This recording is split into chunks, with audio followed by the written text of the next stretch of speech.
এগুলো কি রান্না করেছি বলুন তো? এগুলো হচ্ছে জালি কুমড়ার বড়া। আমি যতবারই বানাই আমার মায়ের মতো হয় না।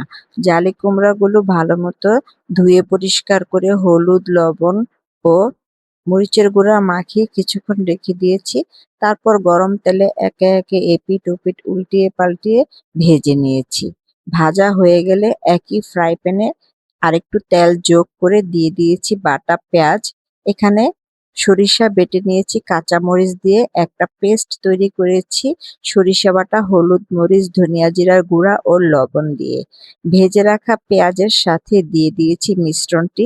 ভালো মতো তেল ওঠা পর্যন্ত কষিয়ে উপরে বিছিয়ে দিলাম সবগুলো জালি কুমড়া ভাজা।